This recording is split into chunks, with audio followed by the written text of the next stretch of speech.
A-level Geographers, welcome back. Water cycle. This video is covering 5.3a and b from the spec. 5.3a is concerned with water budgets, what a water budget is, and the factors that affect water budgets.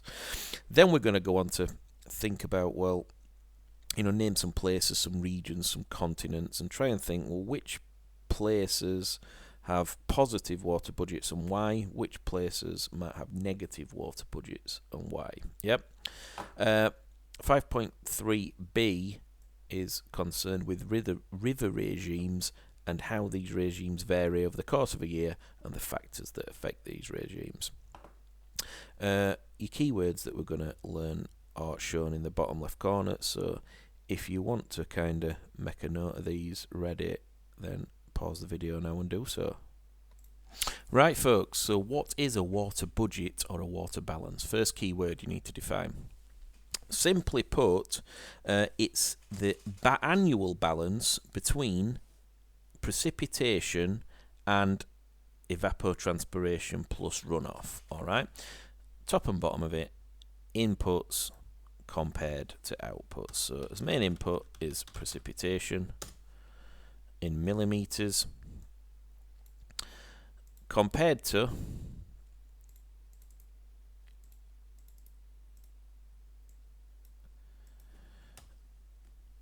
evapotranspiration plus runoff out of a drainage basin even, plus or minus the change in storage within a particular drainage basin. So it is the balance between precipitation versus, on the other side, evaporation, transpiration, runoff, and change in storage. And I like to think of it as a seesaw, really, so I never get confused. If an area has a positive water budget, or water surplus if you like, or positive water balance, then obviously over that period of time precipitation and inputs is higher than your losses through evapotranspiration runoff. So yeah, that area or region would be said to have a positive water budget. If we switch this round and your outputs or your losses through evapotranspiration and runoff are greater than the precipitation totals over that annual period, then you'd be said to have a negative water budget. Alright, I'm going to define the other three key terms while I'm here, so you might want to jot these down as well. Potential evapotranspiration just means an estimate of the amount of water lost through evaporation and transpiration in any period of time. Normally a year, but you could adjust that time period if you wanted to. Obviously, potential evapotranspiration, use a bit of logic, what is going to affect it? It's mainly temperature and the humidity in the air. Alright, so warmer locations tend to have more evapotranspiration than colder locations. Available soil moisture is a keyword. What does that mean? Exactly what it says on the tin. The amount of water that is available in the soil, stored in the soil, available for growing crops. Key players such as agriculturalists, local and national governments and NGOs are all interested in the available soil moisture because their industry, or in fact even in some cases the survival of people that are at risk of famine and drought, is dependent and linked to the available soil moisture. Alright.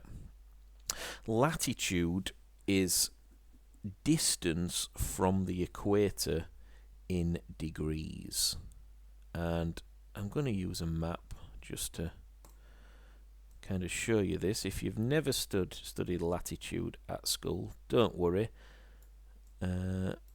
What is it? Well, if I draw on the equator, which I am guessing at, folks, so don't be too harsh if I'm a couple of degrees out. It's not too bad, that. That is the equator. It's a straight line, and we would say that the equator EQ for equator, is 0 degrees latitude. Alright, now as we travel north, in a northerly direction, we increase in latitude until we get to the South Pole, the North Pole, which is 90 degrees north. And you might see there, if you're lucky, some polar bears desperately clinging to sea ice, trying to hunt seals, probably not being too successful because global warming is melting all the sea ice, which is a tragedy. That's a different issue anyway. But same thing applies if we travel towards the South Pole, 90 degrees south. So the UK, for instance, is roughly, again, this is a guess, so don't hammer me, folks, if I'm a few degrees out. I think it's roughly between 45 to 55 degrees north of the equator. Yep. Now we can quote latitudes in numbers, or we can kind of be more general. So, for instance, we can refer to this area as tropical or equatorial latitudes. We can refer to higher latitudes as polar latitudes, where it's a lot colder. Generally speaking, as you increase in latitude, you decrease in temperature. So it's warmest near the equator, and it tends to get colder as you travel towards the poles. That is general. There are exceptions, and there are other factors what are responsible for the different climates in different places. But generally speaking, it's fair to say it's warmer near the equator. The sun's energy is more intense, more pronounced, and as you travel north or south, it gets colder. Right, folks, and we'd normally draw a water budget on a graph. So this gives us an understanding to what factors actually affect water budgets over the course of the year. So you might want to, in fact, I'd encourage you to draw this graph with me. It is going to be rough, so it is a sketch. Don't worry too much if it's not neat. On the y-axis, we're going to have, on this y-axis anyway, we're going to have precipitation, monthly precipitation. Alright, and I'm terrible at writing with this mouse. So precipitation in millimetres per month. Along the x-axis, we're going to have months of the year. So we want to see how this water budget changes. So you've got January, February, it's very vague, folks, don't worry. March, April, May, June, September to December. And in fact, let's pick a red for this.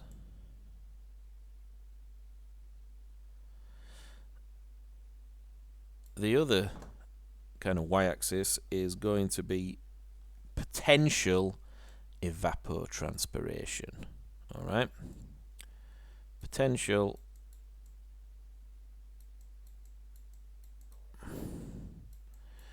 EV.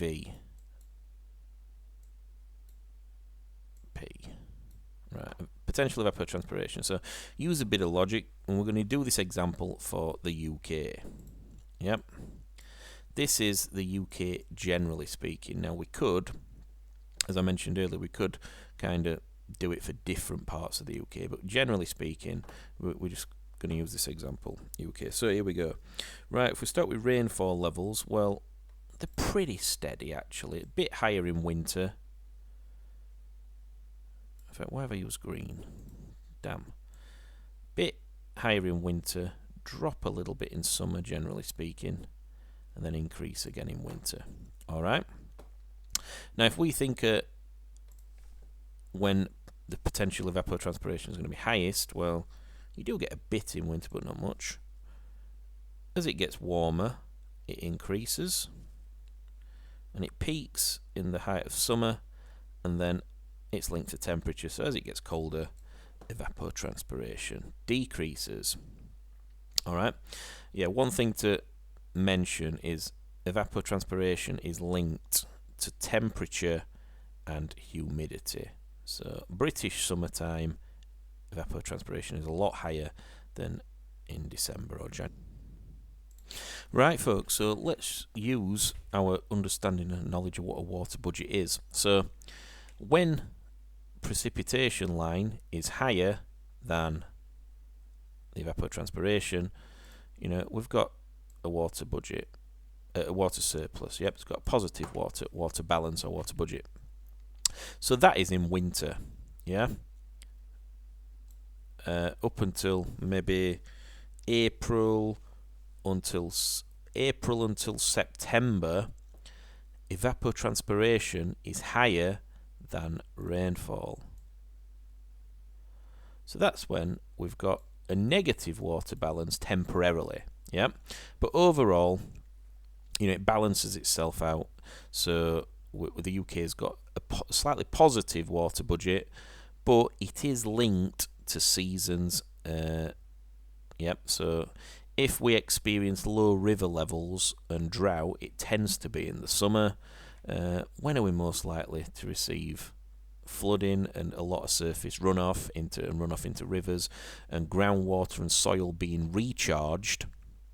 That would be, winter, part of spring, and autumn onwards. Yep. So that's for the UK. Like I say, depending on the region, depending on the continent, on the river basin, whatever scale you're studying, these will look very different. All right, both in terms of precipitation levels and in terms of your evapotranspiration. All right.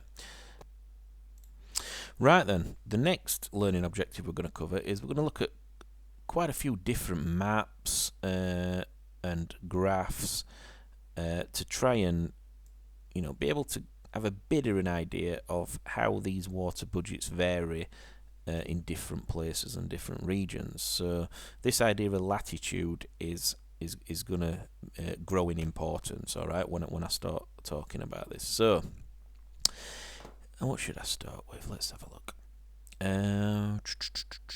Right, I'll start with this one. Right then, it's a graph showing river flows and groundwater recharge. So, which places are water secure, which continents are water secure, which regions are water secure, which regions are very arid and water kind of insecure. Right, and I'm just going to look at, on this graph, 2 continents just to compare some figures. So, you need to write these 2 contrasting continents down in the data. First one is South America, and I hope you could all pick South America out on a map. If you can't, then for heaven's sake, buy an atlas. All right. Right then, here are the figures for the inputs and the outputs for South America. So write these down. Okie dokie. Right. South America as a continent has an average rainfall per year of 1,564 millimeters. All right. So South America, 1,564 millimeters per year. Its evapotranspiration is 946 millimeters per year. Still quite high, that. So 946. If you subtract that from the original total, then you get a difference of 618 millimeters per year that is runoff. All right, and that runoff can either be over the surface or in the ground. So 618 millimeters per year. Compare that to Africa, and I'm just praying that you can spot Africa on this map, which is this continent. Then Africa's figures are very different. All right. Precipitation 696 millimeters per year, minus 582 millimetres per year lost through evapotranspiration. That gives a difference of just 114 millimetres per year as runoff. Alright, so South America has got 618 millimetres per year runoff on average as a continent. Africa only 114. And that's why, folks, if you look at this map, there's lots of orange and yellow in Africa, and there's lots of blue in South America. Alright, river flows, average river flows are much higher. The discharges of the rivers are much higher in South America. There's a lot more rivers than in Africa because of this very reason. Yeah, the inputs minus the outputs equals the runoff. Alright, Africa, lower rainfall figures, still quite high evaporation figures in general. So there we go. On to my second important point. If we just focus on Africa for a second, because you can see it's a continent where there's quite a large variation between river flows from one place to another. All right, and equatorial regions. So if you look, most places along the equator have high precipitation levels and high average river flows. All right, so you're talking, tropic equatorial latitudes, Congo, Central Africa, Indonesia, parts of Southeast Asia and South America, high rainfall levels and high river flows. Now, if you think of the River Nile, its source is in the Ethiopian highlands, which is in one of these tropical or equatorial regions, and then it travels thousands of miles north. And the reason why the River Nile is so important to the countries it flows through, Egypt being one in particular, is, well, it's shown on this map really, because it's travelling through different climatic zones. It starts in a climatic zone that's very rainy, where there's a surplus or a positive water budget, and it makes its way through increasingly semi-arid and then arid countries and deserts. So it moves through different climatic zones, and the people on the banks of the Nile have relied, the ancient Egyptians for one, first civilization, the Nile was crucial to their civilization, because without it you can't irrigate your crops, you've not got water for domestic use or industry either. So rivers that, like I say, start in one climatic zone and travel through another, very important for the people that. Right, this next graph, it's a bit of a more complicated version of the first one, so I'll try and make it more simple. I'll try and explain it through. All I want you to do is make a note of which latitudes experience a positive water balance or a negative water balance. Alright, that's all we need to take from this when we make notes. So if we just focus to start with on equatorial regions, which are shown by B, you can see that the precipitation levels at equatorial latitudes are higher than the evaporation levels. So that means those two figures come, if you subtract evaporation from precipitation, it's a positive figure. Yep. So we've got a positive water balance in equatorial regions. Alright, so just make a note of that. Where else, what other latitudes have we got a positive water balance? Well, after 40 degrees north and south of the equator. So the UK, for instance, has a positive water balance in general. So have some polar regions as well. Alright. The negative water balance latitudes, where we find deserts such as the Sahara, it's most extreme at around 30 to 35 degrees. Alright, north and south. So 30 degrees north of the equator, we find the Sahara Desert, and also we tend to find deserts 30 degrees south. Yep. This graph more or less shows the same thing, just in a slightly different way. Take equatorial latitudes, or tropical latitudes, whatever you want to call it. Sailors used to refer to these as the doldrums, where your precipitation is higher than evaporation, so you've got a positive water budget. As you move to, like I said, the magic figure is around 30 degrees north and south.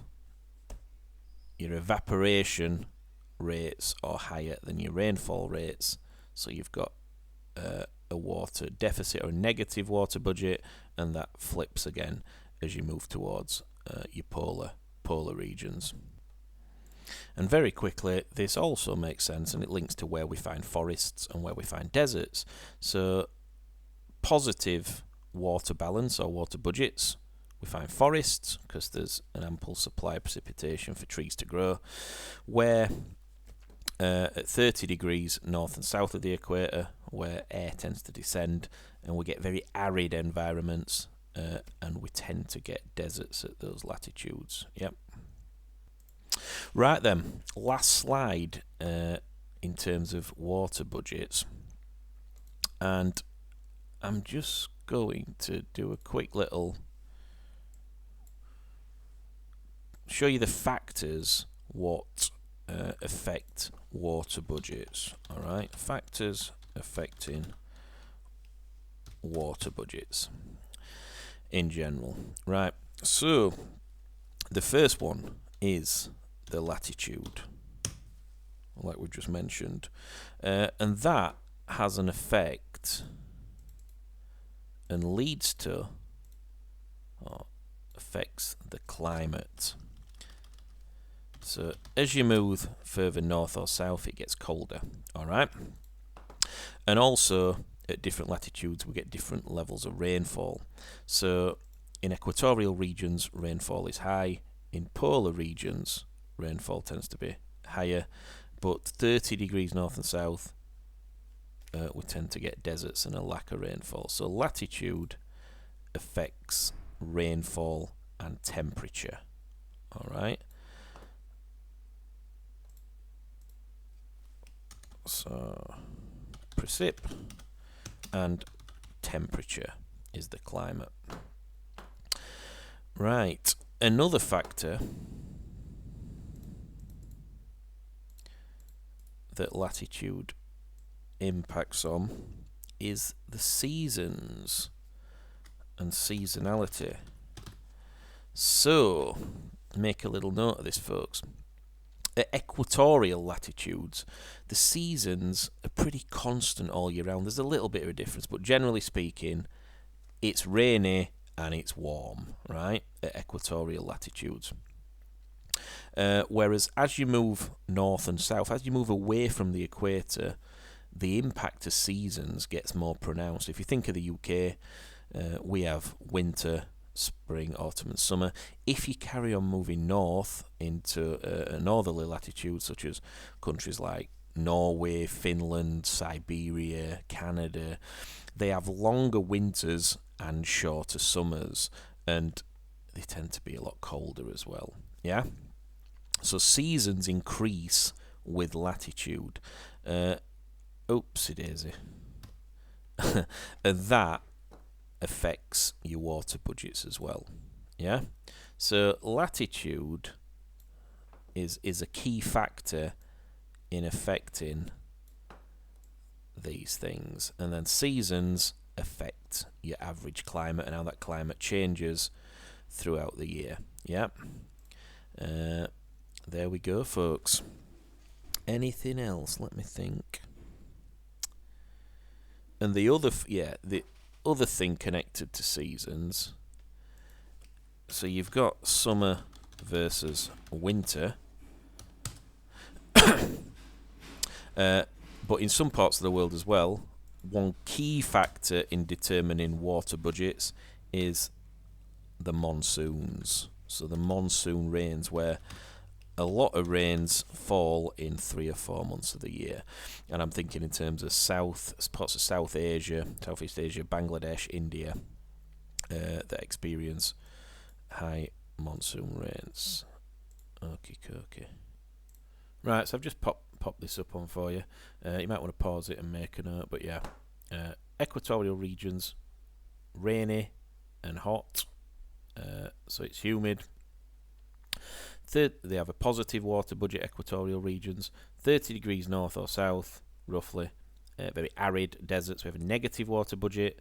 40 degrees plus, we tend to, in general to have positive water budgets. Latitude affects climate, which is rainfall and temperature, which affects water budgets. Latitude also affects seasonal factors such as summer and winter, which affect water budgets, but also we have higher inputs temporarily in countries that experience monsoon rains.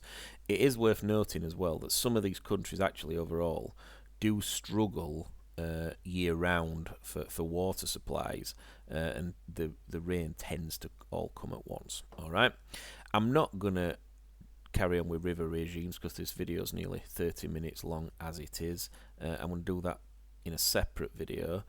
Further reading, folks.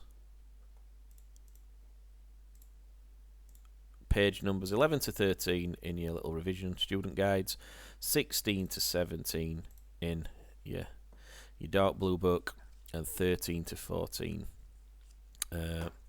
in your done book. Alright, see ya.